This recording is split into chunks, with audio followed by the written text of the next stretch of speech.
Bienvenidos a Lexcusiones, un podcast creado para dialogar sobre la pasión por el derecho, la justicia, la lucha contra la violencia y la promoción del libre pensamiento.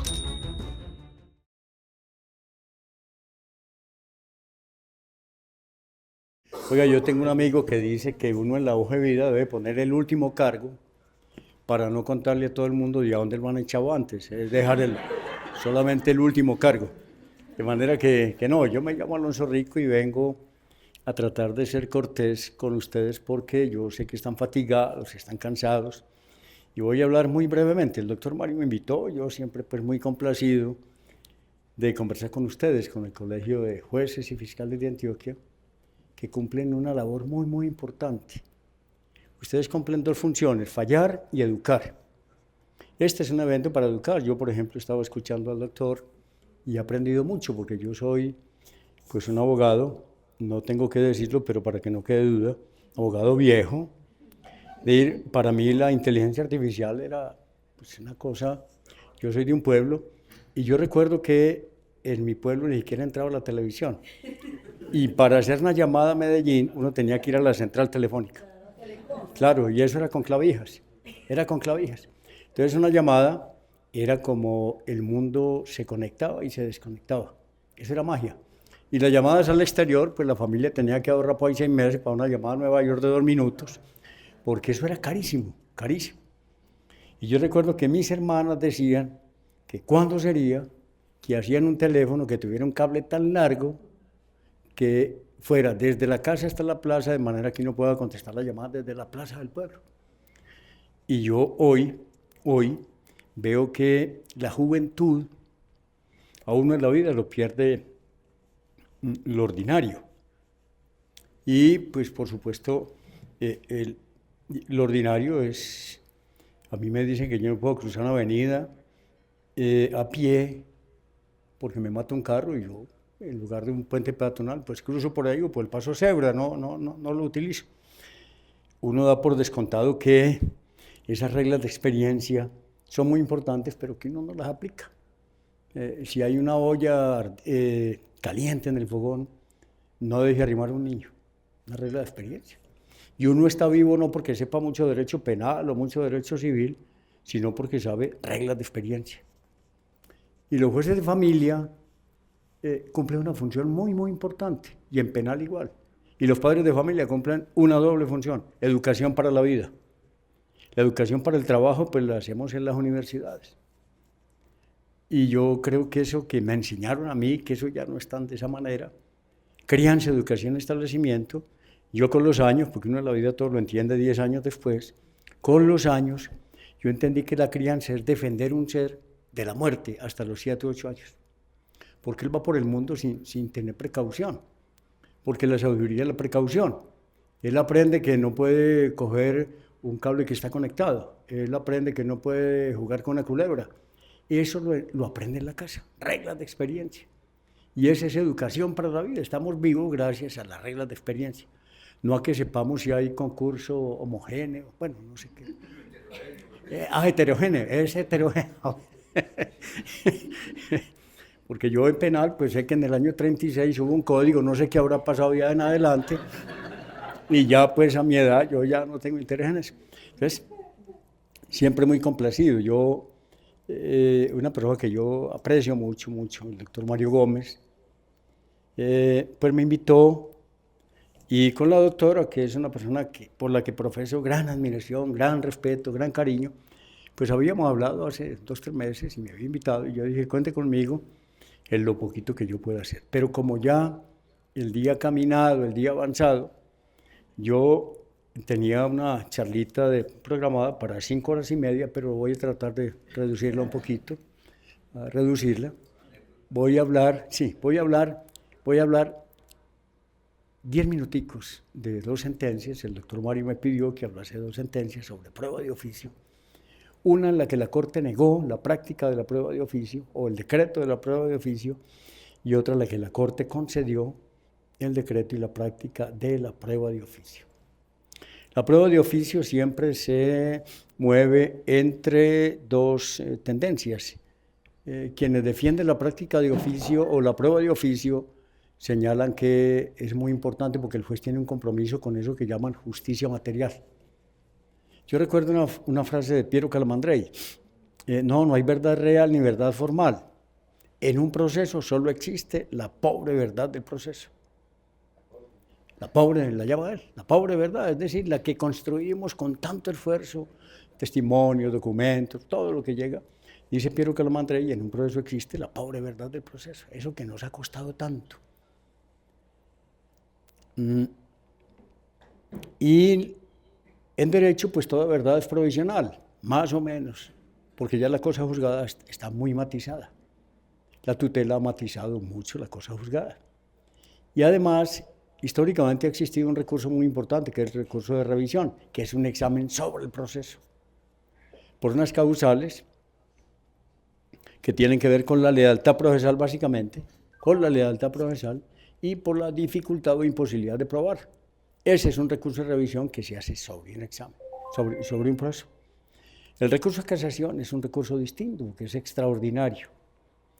Y creo que la actividad judicial tiene tres contenidos. El juez de instancia, el de primera instancia, al que yo admiro profundamente, porque él tiene que construir la sentencia, él tiene que construir la decisión. Él coge la prueba con o sin inteligencia artificial, en mi caso pues sin inteligencia artificial, coge la prueba y fabrica esa declaración. Por eso yo creo que antes y después del 91 el juez es creador de derecho, porque el juez la norma general, impersonal y abstracta la convierte en norma individualizada. Esa sentencia que el juez dicta es una ley para el caso, una norma individualizada.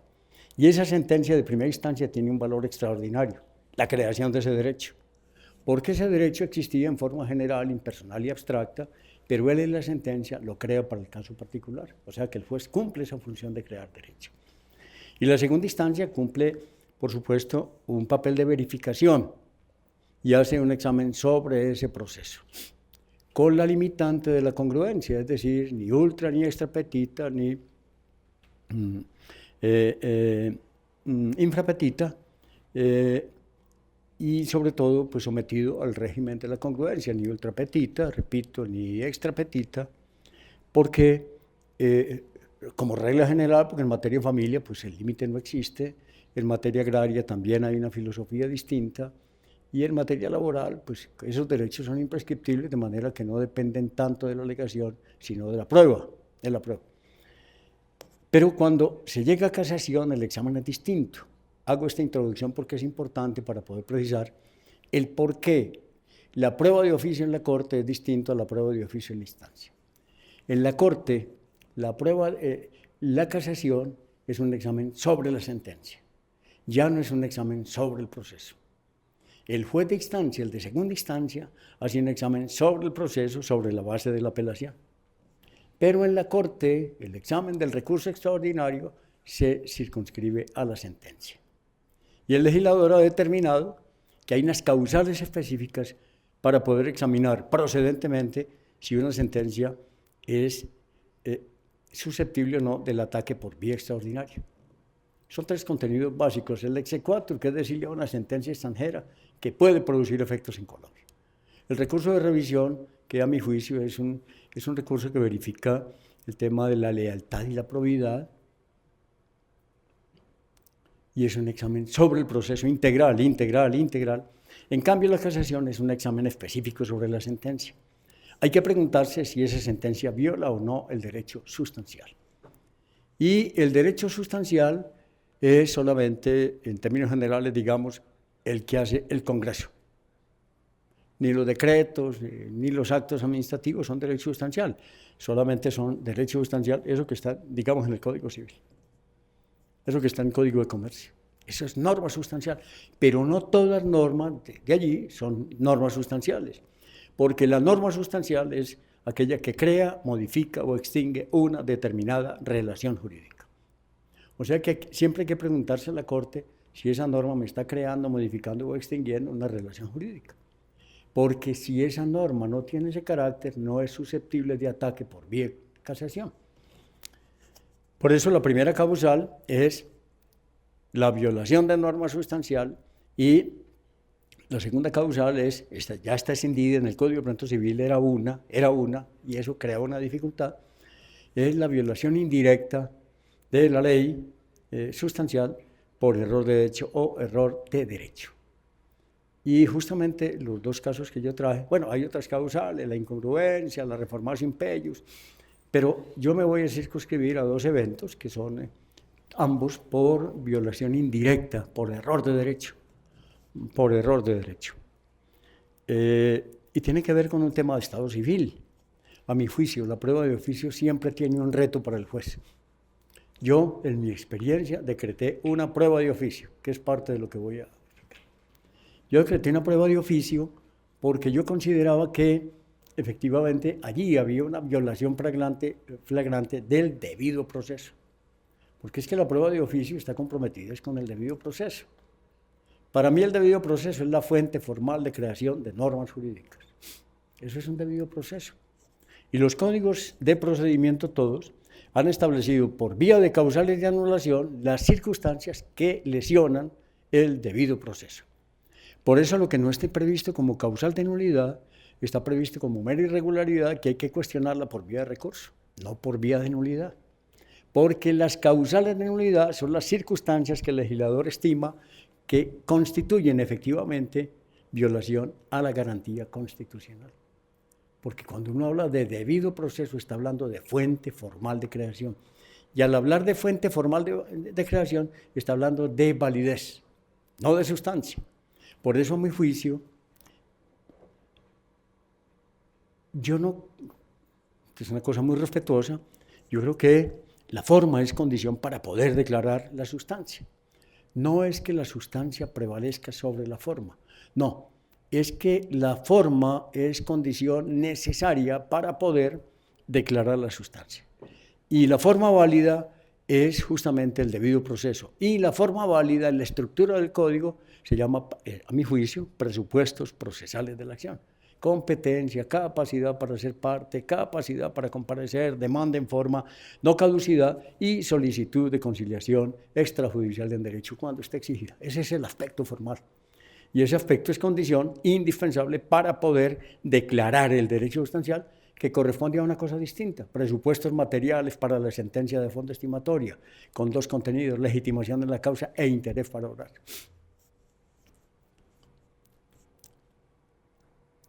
Esa estructura formal del código hace que, por supuesto, esté regido por el principio de eventualidad, por los estancos, por las oportunidades y por los tiempos. Y está regido en materia probatoria por el principio general de la carga de la prueba. No voy a hablar de carga dinámica, no voy a hablar de la carga estática, sino la carga general, consistente en que corresponde a las partes probar el supuesto de hecho de las normas que consagran los efectos jurídicos que ellas persiguen. Eso, a mi juicio, es la materialización perfecta de la teoría tridimensional del derecho de Miguel Reale. El derecho es algo más que una norma. El derecho es conducta valiosa normada, dice Miguel Reale. Conducta valiosa normada, porque la norma está haciendo mención de una conducta en función de los valores para estimular o desestimular. Es decir, los valores valen positivo o negativamente. Entonces, cuando uno encuentra la estructura tridimensional en ese artículo 177, eso va de la mano del concepto de pretensión. Esto que usted me pide, que lo fundamente en ese hecho, lo debe probar. Y en la medida en que usted lo pruebe, es decir, que pruebe que ese supuesto se realizó, surge una consecuencia jurídica en favor suyo. Esa es la consecuencia. Eso tiene que ver con carga de la prueba, tiene que ver no con carga dinámica, sino con la carga ordinaria que las partes tienen de dar a los jueces los elementos de juicio, porque en Colombia tenemos un sistema mixto. Es dispositivo, yo pido, yo pruebo, el juez es inquisitivo en ocasiones, ahí está la prueba de oficio, pero también, como regla general, el sistema es mixto. Nosotros no tenemos, por lo menos yo no conozco, que en materia civil tengamos un carácter estrictamente dispositivo o estrictamente inquisitivo, sino mixto. En ocasiones es actividad de parte y en ocasiones es actividad del juez, mixto. ¿Qué fue lo que ocurrió? Se estaba discutiendo un tema de una simulación, Se había determinado que un señor había vendido un predio, pero que el señor se lo había vendido a una persona que era muy amigo de él. Era muy amigo de ese comprador y de su hijo. Más del comprador que de su hijo. Y lo habían vendido por un precio bastante bajo en comparación con el avalúo comercial. Y el señor murió, el vendedor murió. Una heredera, una señora que se dijo heredera, demandó la simulación y pidió simulación relativa porque a su juicio allí no había efectiva venta, sino que lo que había era una donación y que adicionalmente, como valía más de 50 salarios mínimos legales mensuales vigentes, no había insinuación y que eso era causal de nulidad absoluta. Y finalmente, eso le tocó creo al doctor Mario, y que finalmente pues pedía como consecuencia la resolución del contrato con las prestaciones mutuas propias de eso, dado que allí no había cumplimiento de ninguna índole. De manera que no solo había causal de nulidad absoluta por la falta de insinuación derivada de la simulación relativa, porque sí había negocio, pero no era la venta, sino una donación, y además pedía las prestaciones mutuas en ese negocio. Ese negocio, en primera instancia, el juez lo falló y accedió a la declaratoria de simulación relativa. Dijo, este negocio es simulado, aquí realmente no hay una venta, aquí lo que hay es una simulación, una donación, pero como no se insinuó, y había una exigencia legal de insinuarla, porque valía más de 50 salarios mínimos legales mensuales, pues declaramos la nulidad absoluta de esto. Muy bien. Eso, la sentencia fue apelada, llegó al tribunal, y el tribunal dijo lo siguiente. Oiga, yo me encuentro con que en Colombia hay tarifa legal para probar estado civil. Porque el estado civil no se prueba testimonialmente. En Colombia hay pruebas obligatorias en muchos eventos, inspección judicial, por ejemplo, tema de filiación. Y en materia del estado civil, pues ahí hay un registro civil de nacimiento, hay un certificado de función, todo eso hay que probarlo. Y yo lo que me encuentro es que aquí están tratando de probar la condición de heredera por un certificado de un secretario del juzgado. El secretario del juzgado dijo que era heredera y que esa es la certificación. Entonces el tribunal entró en una discusión, hizo una reflexión que es un punto muy complejo, a mi juicio es un punto muy complejo en derecho procesal, y el tribunal empezó a decir, dijo, bueno, aquí la falta de prueba no permite acreditar la capacidad para ser parte. Históricamente ha habido una gran discusión acerca de si no acreditar la calidad de heredero tiene que ver con la capacidad para ser parte o tiene que ver con la legitimación de la causa. Usted lee en la literatura jurídica y encuentra argumentos extraordinarios en favor de cada una de esas tesis. Yo en lo personal siempre he tenido una duda. Yo pues estuve muchos años en la Universidad de Medellín y yo recuerdo que siempre a los estudiantes les preguntaba eso y entre 40 estudiantes siempre había opiniones divididas, siempre. Y hablo con mis amigos abogados y siempre hay una duda, hay como un resquicio que uno no logra eso que llaman ahora zonas de penumbra. Antes lo llamaban duda, pero mis amigos también tienen la misma duda metódica. Oiga, no acreditar la calidad de heredero, ¿qué es? ¿Es falta de capacidad para ser parte o falta de legitimación de la causa? Y esa discusión no es una discusión menor. Porque cuando yo no acredito la capacidad para ser parte, yo en el fondo lo que no estoy cumpliendo, acreditando, es un presupuesto procesal de la acción, es decir, un tema de validez formal. Y cuando no hay validez formal, estamos hablando del Código de Procedimiento Civil, allá el camino era la inhibición. Y la inhibición era obvia porque como no había sujeto, no había contradictor, en consecuencia no había conflicto para dirimir. En cambio, si el tema era un tema de legitimación de la causa, el tema era distinto porque tenía que ver con el derecho sustancial, no con la validez formal, sino con el derecho sustancial. Entonces, el tribunal optó por concluir que allí había una falta de capacidad para ser parte. la calidad de heredero no está acreditada, porque en Colombia la calidad de heredero no se prueba con el certificado del secretario de Estado. En Colombia tenemos un estatuto del Estado civil de las personas y de acuerdo con ese estatuto, pues ahí están los actos que son susceptibles de registro. A propósito, yo, por ejemplo, con apoyo en eso, yo creo que hay 3 fuentes obligacionales: los actos, los hechos y los estados jurídicos. El hecho de estar casado es un estado jurídico y me genera facultades y deberes. Yo no voy a entrar a resolver el tema de la simulación, el tema de la nulidad absoluta, yo no entro a resolver eso, porque esta no está acreditada, aquí hay tarifa legal en esta materia, solo se puede probar por esa vía, de manera que yo doy por descontado que la condición de heredera no está aprobada y por lo mismo no tiene capacidad para ser parte. Entonces yo me niego. Ese negocio llegó a la Corte, esa sentencia fue por unanimidad, llegó a la Corte y en la Corte se empezó a reflexionar. Primero es Código de Procedimiento Civil, porque el recurso se había interpuesto antes de la entrada en vigencia del Código General, de manera que había que rituarlo. Y la estructura de la casación era distinta.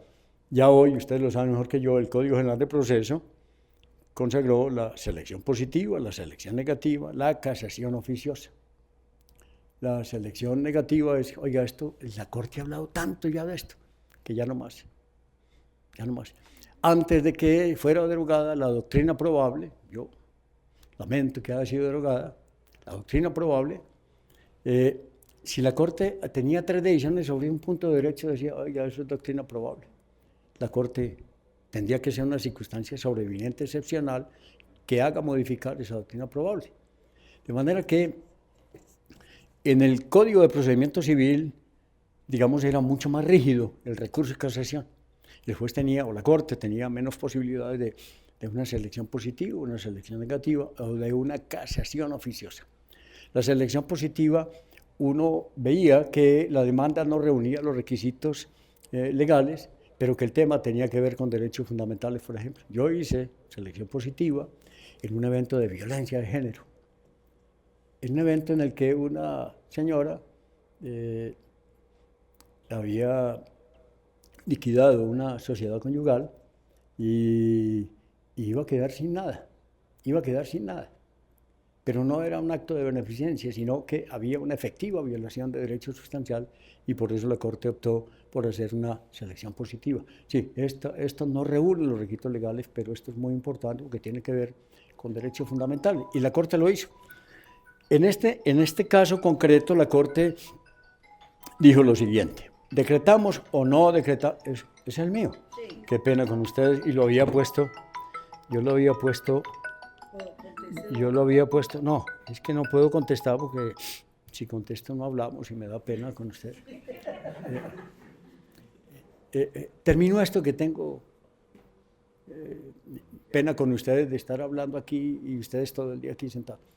La Corte entró a esa discusión y la Corte dijo lo siguiente: prueba de oficio. Oiga, no, es que el Código de Procedimiento Civil dice que el juez puede decretar las pruebas que estime convenientes para la verificación de los hechos, pero que si es prueba testimonial, pues tienen que estar mencionados. Todo el régimen que tuvo pocas variaciones.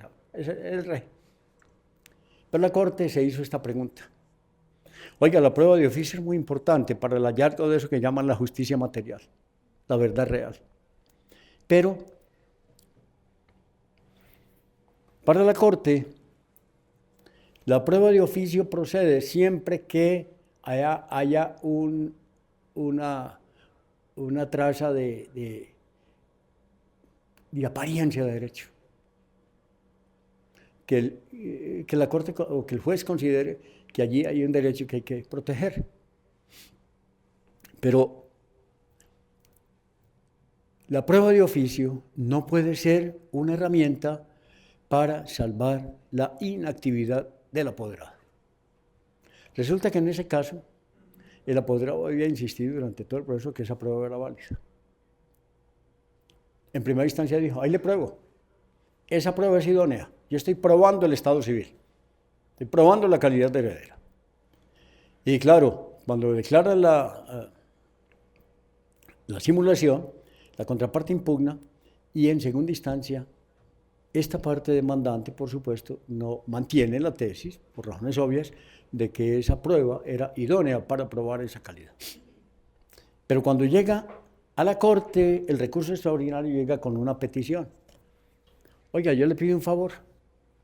Le pido el favor de que decrete la prueba de oficio para que usted, que ya sabe dónde está ese proceso de sucesión, allá le certifiquen sobre la existencia de la prueba formal del registro civil. Durante todo el tiempo el abogado había sostenido que ya estaba aprobado, pero cuando llega en casación empieza a decir, no, yo pido que decrete la prueba de oficio, porque usted sabe el juzgado en dónde está, y como ya sabe dónde está, entonces para que usted le oficie al juzgado y que remitan a este juzgado de la simulación, que remita la prueba de la calidad de heredero. Y la Corte dijo lo siguiente, no, está muy bien, la prueba de oficio es muy importante. Y la Corte ni siquiera, la Corte hace una consideración de que al margen de que se pueda juzgar que el juez se parcializa, la Corte desecha esa tesis, la Corte considera que la prueba de oficio procede siempre que no medie negligencia de la parte en la producción o en la aducción de la prueba. Porque la prueba de oficio no es para resolver o subsanar la inactividad de la parte. Porque si no, el juez termina litigando en favor de la parte que tuvo contumacia. Es decir, la parte no actúa y finalmente termina diciéndole al juez que decrete la prueba de oficio. Allí venía un cargo, el cargo era por violación indirecta de la ley sustancial por error de derecho. Y la Corte ha dicho que hay error de derecho cuando yo le resto un mérito a una prueba, o cuando le doy un mérito a una prueba que no lo tiene, o por ejemplo cuando yo omito decretar una prueba de oficio. Entonces la Corte se enfrentaba a un cargo que tenía causal, pero lo que había que probar era dos cosas. Uno, que efectivamente había actividad de la parte, y segundo, la trascendencia del cargo. Porque en la Corte no basta con decir, oiga, sí, usted no decretó la prueba, sino que hay que probar cuál es la trascendencia de la omisión de esa prueba en cuanto a la sentencia final. Cuando yo digo, faltó decretar la prueba de oficio, eso es apenas una afirmación, pero yo tengo que probar primero que el juez tenía la obligación, el deber legal de decretar la prueba de oficio y que una vez decretada la prueba de oficio, esa prueba era definitiva para efectos del contenido de la sentencia. Es lo que en casación se llama trascendencia. O sea que no basta con invocar la causal, es necesaria también la trascendencia. Por eso es un régimen extraordinario, cosa distinta. Entonces la Corte llegó a esta conclusión. Para dejarlo descansar a ustedes, la Corte llegó a esta conclusión. No, señor, es que la prueba de oficio no puede convertirse en un remedio para la desidia de la parte que estaba obligada a asumir la carga probatoria respecto de una prueba con tarifa legal. Y la Corte no decretó la prueba de oficio, con el argumento de que la parte no había cumplido con su deber. Entonces, la prueba de oficio es cuando la Corte en esa sentencia reclama un papel protagónico del juez en la prueba de oficio. Pero no cuando medie contumacia o negligencia de la parte, sino cuando esa prueba es definitiva para eso que llaman verdad material, justicia material, y no hubo ninguna negligencia, porque también este régimen está concordado con las pruebas en segunda instancia. Pues las pruebas fueron decretadas y no se pudieron practicar por caso fortuito, por fuerza mayor, no se pudieron practicar sin que hubiera culpa de la parte, de manera que aquí pedir una prueba de oficio, primero, cuando ya se pide la prueba de oficio, ya no es de oficio, porque eso es iniciativa judicial, y segundo, el cargo segundo de la violación indirecta era un cargo que decía que había violación indirecta justamente porque no se había decretado la prueba de oficio, y la Corte dijo, no, es que aquí no hay prueba de oficio justamente porque usted ha mantenido el criterio de que esa prueba es idónea para probar la calidad de heredero, y ahora ante la Corte está pidiendo que se declare que hay una violación indirecta de ley sustancial por no haber decretado la prueba de oficio, cuando usted ha venido sosteniendo durante todo el proceso la idoneidad de esa prueba, la conducencia y la pertinencia de esa prueba. Ese es el primer caso en el que la Corte declaró la improcedencia de la prueba de oficio. Para dejarlo descansar, el segundo evento, que lo cuento en 5 minuticos, este es un caso en el que se estaba discutiendo un tema de una promesa de compraventa. Mi profesor de contratos hace, bueno, 50 años, ¿sí? Mi profesor de 50. Una prueba que yo tengo en mi corazón, con toda la gratitud, con la admiración, con todo lo que le debo a ese señor, porque por esa bondad que tenía, por esa sabiduría que tenía, por esa humildad que tenía, por esa tranquilidad que tenía. Y él tenía una frase muy bonita. Él decía, los contratos hay que redactarlos pensando en las diferencias y no en los acuerdos. Pues, ¿cómo que un contrato de...? No, claro. Los contratos se redactan pensando en las diferencias y no en los acuerdos, porque es que lo difícil es la diferencia, prever la diferencia. Y la otra que él decía era, van a estudiar toda la vida y 50 años después de muertos no serán capaces de redactar bien una promesa de compra-venta. Pero la IA ya la redacta. Sí. Y él decía que no era posible redactar bien una promesa de compraventa, y en la Corte, mi experiencia, tuvimos muchas promesas de compraventa, muchas. Y cuando el código exige la determinación, eso es una locura.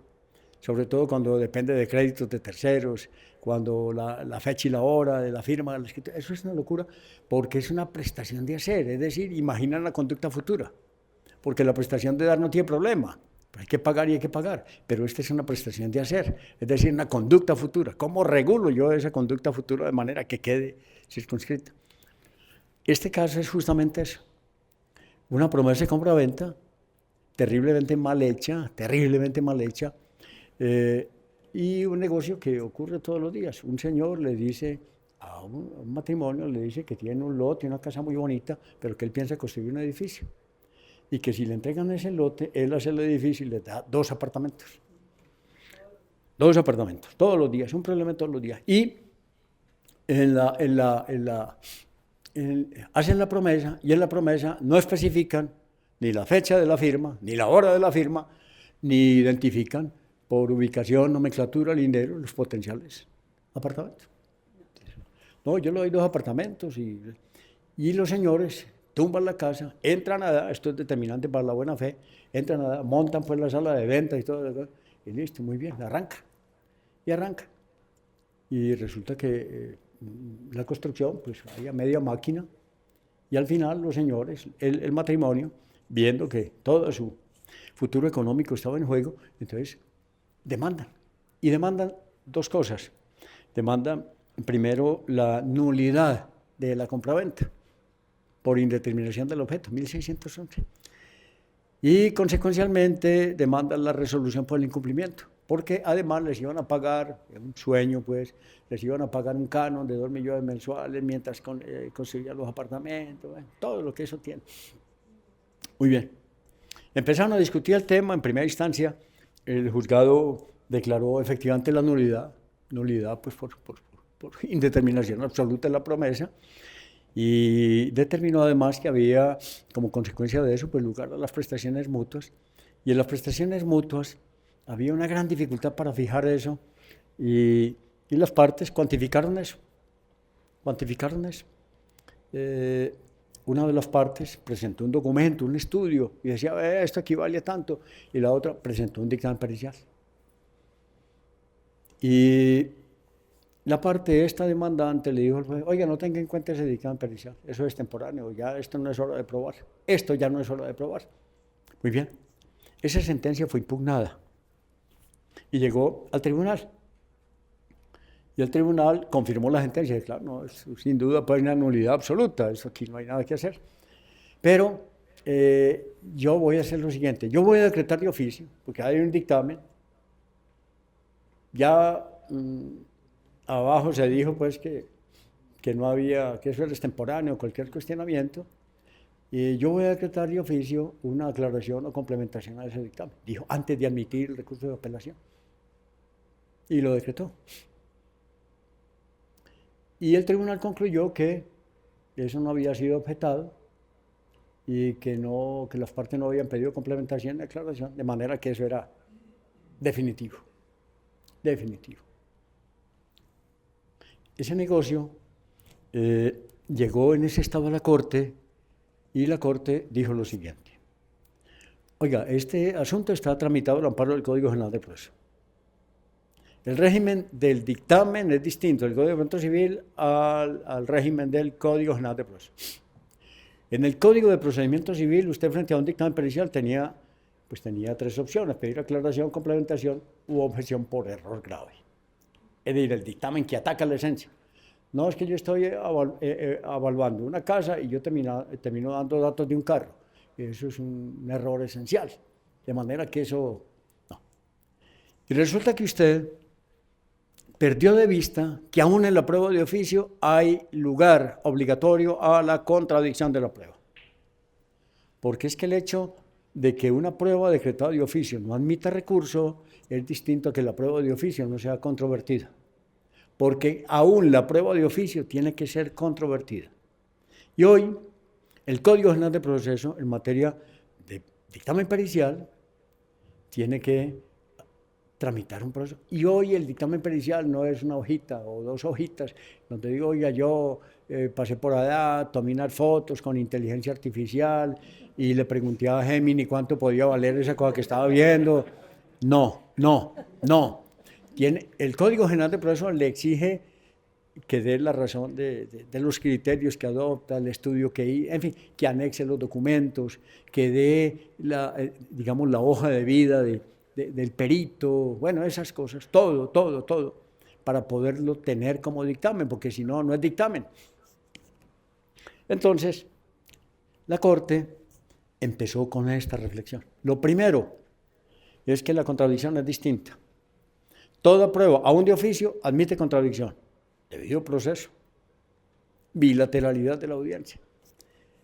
Y en este caso concreto, usted se inventó un procedimiento para el cuestionamiento del dictamen que ya no estaba vigente. Porque usted al amparo del Código General de Proceso no puede pedir ni aclaración ni complementación. Usted lo que tiene que hacer es citar, como es un sistema oral, citar al perito a la audiencia. Puede llevar otro dictamen, o los dos. De manera que usted aquí se inventó un procedimiento que ya estaba derogado.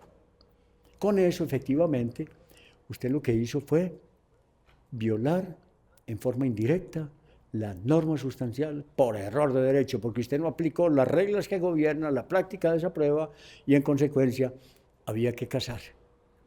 Entonces la Corte dice, bueno, ¿y ahora qué hacemos con eso? Y la Corte dice, bueno, como aquí efectivamente hay un error de derecho por violación sustancial, cada vez veo menos cada que paso por esa lámpara. Quedo completamente... No, tranquila.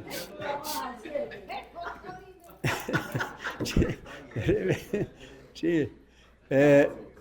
No, pues baja eso que lo vamos a decir. Sí. ¿Cuánto valen esos 2 salidos? No, por favor, no. No, por favor. Entonces, Yo pensaba que no se podía no. pagar. Entonces la Corte, para no hacer más larga esta historia y concluir aquí, la Corte dice, oiga, aquí efectivamente se violó el debido proceso.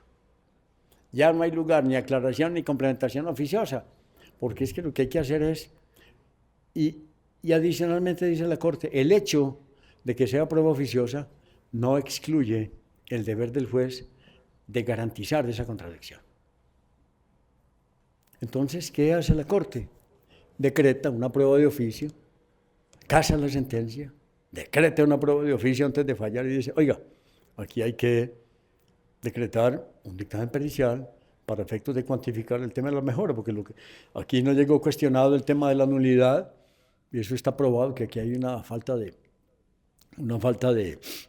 determinación del objeto de la promesa. Aquí lo que está cuestionado es que hay una violación indirecta de la ley sustancial porque efectivamente aquí se aplicó un régimen probatorio, un marco normativo a un régimen probatorio que ya no estaba vigente. De manera que la Corte mantiene la tesis. No, señor, prueba de oficio, sí, pero a condición de que no haya negligencia de la parte. En este evento, ambas partes, la demandante y la demandada, cuando estaban cuestionando el tema de la mejora, dijeron una cosa muy simple. Oiga, le pido el favor de que no tenga en cuenta ese dictamen, que es extemporáneo. Y la otra parte dijo, oiga, no, ese dictamen tiene valor. Y el tribunal, antes de admitir la apelación, dice, oiga, ahí abajo hay un dictamen. Eso no se pidió ni aclaración ni complementación, a pesar de que está en el Código General. Entonces yo, de oficio, voy a decretar la aclaración y la complementación. Y la Corte le dice, oiga, no, ya estamos en Código General, eso ya no es posible y eso constituye una violación indirecta de norma sustancial y por eso decreta una prueba de oficio. Yo, para dejarlo descansar, no voy a hablar más, de manera que les agradezco mucho, muy amable.